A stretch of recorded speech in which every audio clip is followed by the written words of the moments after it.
a funny thing happened yesterday. I had to change my entire sermon.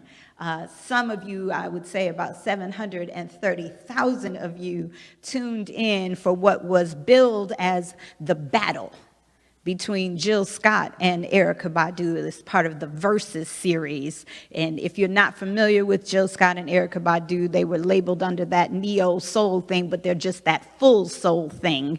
That is a beautiful, beautiful legacy of music.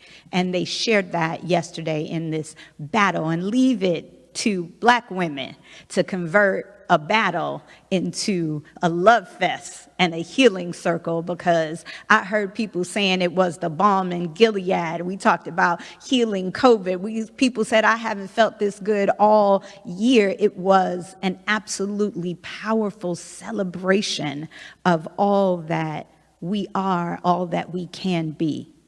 And so it inspired me to change my talk a little bit today. I called the talk Motherly Love because I want to celebrate all that feminine energy in the way that it shows up so differently for different people. Some people don't have their mothers with them in the physical plane, or wanted to have an experience of a mother that hasn't. And so I just want to celebrate that divine energy. But I also want to celebrate something specific today.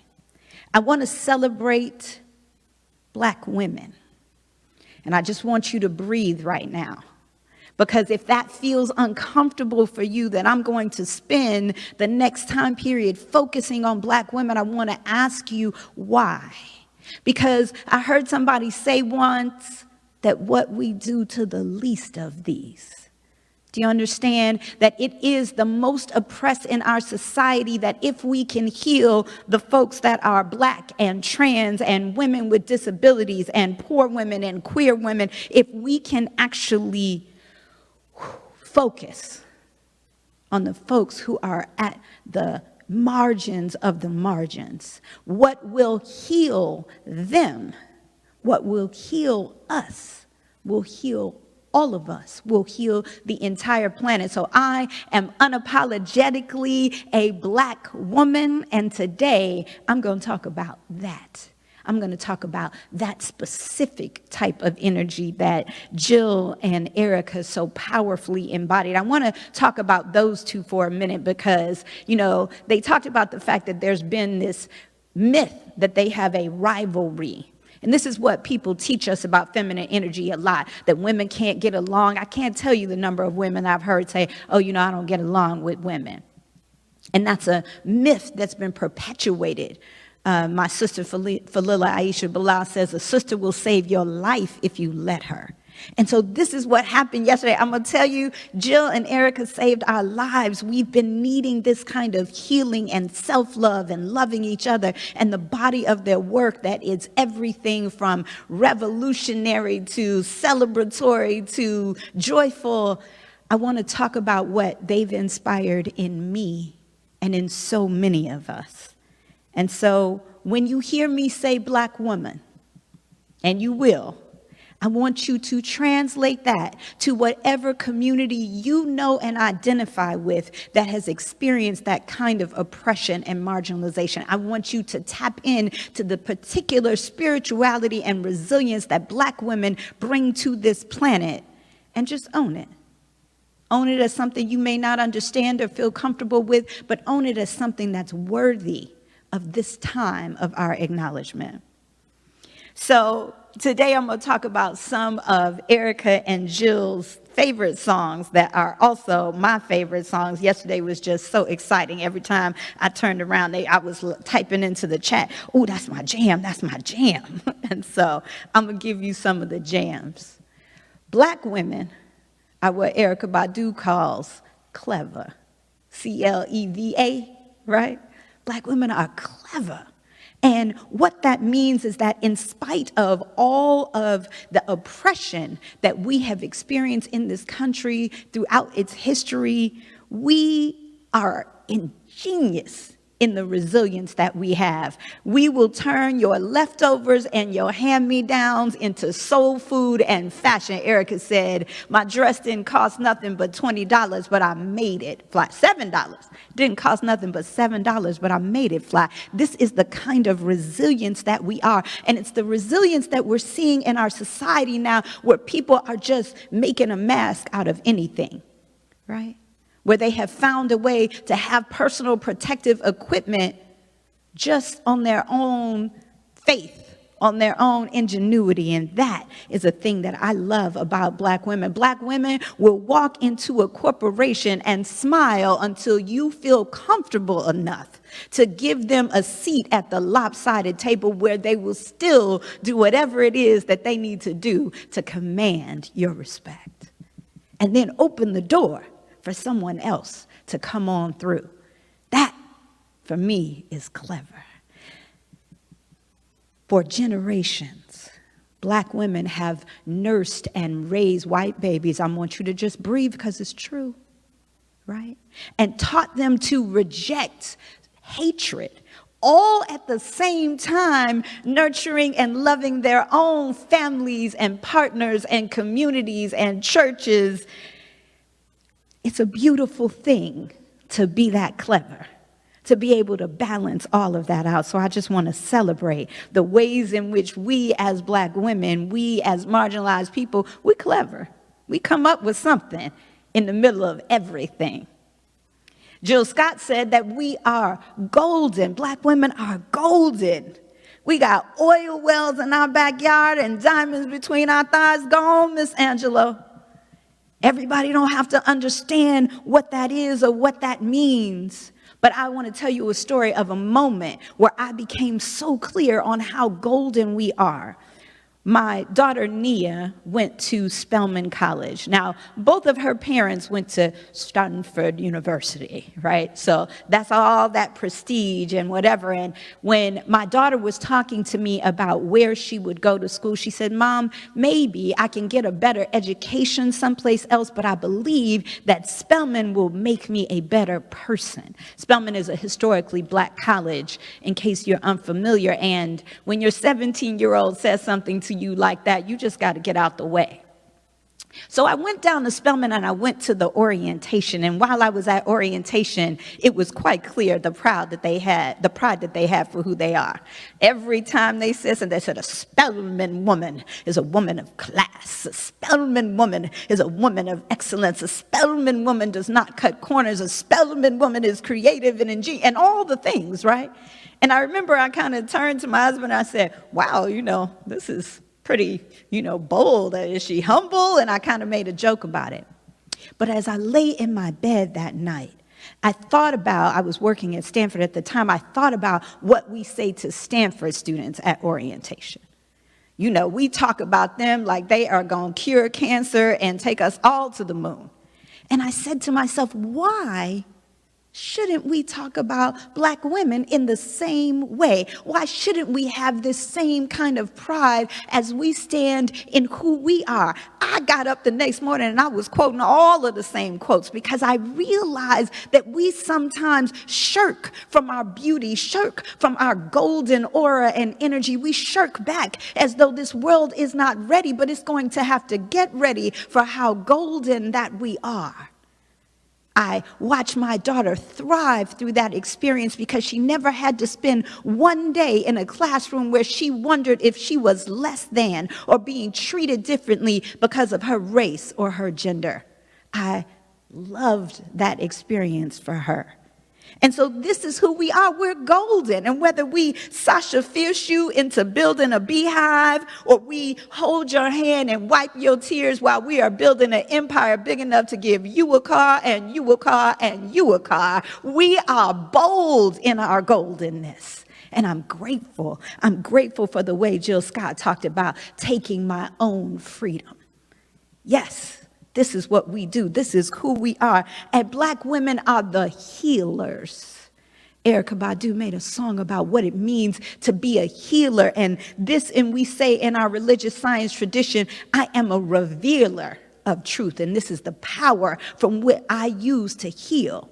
We are the medicine women. We will study indigenous people from around the world and partner with our native sisters in our Chinese medicine. We will learn the traditions so that we can be the medicine women in these communities. We are, midwives and doulas, and we will come to your house and make you some herbs and some tea. Let me tell you, everybody was joking yesterday about the incense and the herbs that had to be going on in Erykah's house. And so we are healers. This is what is going on. And we will wield a black girl magic that will make you forget that you prayed to a white God. I'm trying to tell you we're doing something in this world that is important, worthy of being recognized today on this day where we celebrate motherly love, where we celebrate a divine feminine. I am going to unapologetically ask you to celebrate those of us who have been most marginalized. We will build a movement to remind you that Black Lives Matter, a movement founded by women who are celebrating being women, being queer, being women with disabilities, women who were trans, and then not even throw a whole lot of shade as that movement is co-opted to leave all of those people behind. Shout out to Monique Morris and Kimberly Crenshaw and Dream Hampton. Look them all up, and because they have held the high watch for Black girls and Black women and said, I love us unapologetically. We rock and we are worthy of being acknowledged. I'm so grateful for those people who stand in the gap for those who are suffering right now in our country. We see how on the front line, our workers and our medical people, we see the poorest people in this country doing the most to save our lives. I'm trying to tell you, we are healers, and it is being revealed in our world in ways untold. And it's about time that we make a decision that we're never going back to the old way of ignoring all the contributions of the people who drive our buses, who make and grow and serve and deliver our food. We're never going back until the old way where we ignore the nurse and think the doctor is the only expert. We're never going back to the old way. You got to make a decision that we're not going back, that we're going to remember and revere the healers in the classroom, in the boardroom, in the community, wherever they are. But I want to remember the love, because that's what came through yesterday in the relationship between Erykah and Jill. It was a celebration of love. And I think about the love of Black women. I think about a grandma that would give you a hug or bake you a cobbler or make you a pound cake that will change your life. And if you ask a Black woman, what is it about the food? She will say, it's the love that I put into it. That is what makes it what it is. That is what allows it to heal you, because she not just gonna let you out that hug real easily. And when it happens to you, when you get held by that divine love energy, you can feel something within you change. Ask me how I know. I've been hugged to tears. I've been hugged to love. I've been hugged to healing. And anybody, I don't care what they look like, who hugs you that way deserves our thanks and our gratitude today. Because the divine feminine energy shows up in a lot of people. It doesn't matter what sex they were born with, right? And so we embrace that. We embrace that hug that reminds us where our healing comes from. And so what is it that is ours to do? Because we can talk a lot about oppression, and we can talk a lot about marginalization, and we can think about the ways in which people are not being honored, but I want to call us to some action. I want to invite us to make a change, to do something different than we have ever done. I want to say, as Jill Scott said, what is it that Black women need? And we just want to be loved. It's one of my favorite Jill Scott songs. She said, I just want to be loved. And in that moment where we love Black women, we heal all of us. In that moment where we love the divine feminine energy and we celebrate it like it has been done for millennia, When we do that, it will heal us. It will save the nation, as Jill likes to say. And so when I talk about love, I want you to understand that love is a verb, right? It is not just a feeling. It is a set of actions that transform the relationships between each and every one of us. And so when you say you love a Black woman, you don't imitate her in the media and denigrate her in private. We've got to do something different with the way we express our love. Don't praise her for how strong she is. Take your foot off her neck. Stop locking her up when she is being trafficked. Stop kicking her out of school for having a bad attitude. Stop calling her angry when she should absolutely be calling out the systems of inequity and oppression. Hire her. Vote for her. Support her. Love her in a way that is active, that is transformative, that creates justice in our society. I'm going to invite us to do something different, to celebrate who and whose we are. If God is all there is, and I believe that God is all there is, then racism is a disease that can be healed. Sexism is a disease that can be healed. Homophobia is a disease that can be healed. Ableism is a disease that can be healed. Transphobia can be healed. There is nothing that cannot be healed through the power of love. We just want to be loved. I'm going to tell you, it hurts some days. You want to do something for Black women, say thank you. Thank you for generations of service and sacrifice. Thank you for all that we have done to build this economy, build a base that can elect somebody. There is so much to celebrate. And I'm just going to invite you to do it in an active way. Mother's Day is a celebration of that kind of love and sacrifice and willingness to be in our full out joy. That's what Erykah and Jill did yesterday. They brought out those catalogs of songs that make us dance, that make us celebrate, that make us, what Jill say, make some grits. Somebody told me the way Jill Scott says grits will change your life. That's what I'm talking about. And I just don't want this to be a conversation about what you need to do for Black women, because I'm going to tell you something. What Black women can do for each other was on full display yesterday. And so I'm going to make that invitation. Can I just talk to us for a second? I want to talk to us about the love that we can and should and must celebrate in each other. The way in which we have to be a reflection of that goddess energy, of that Black girl magic, of that Sasha fierceness, of that Oprah, Obama, just girlfriend, just great grandma. We get to be that for each other. If we're willing to let go of the competition and the lies and the myths that people put together about who we're not and what we can't be, what we are is the fabric of this nation. What we are is the love that is the balm in Gilead. And if we decide to really love each other, oh, sucky now, as somebody might say.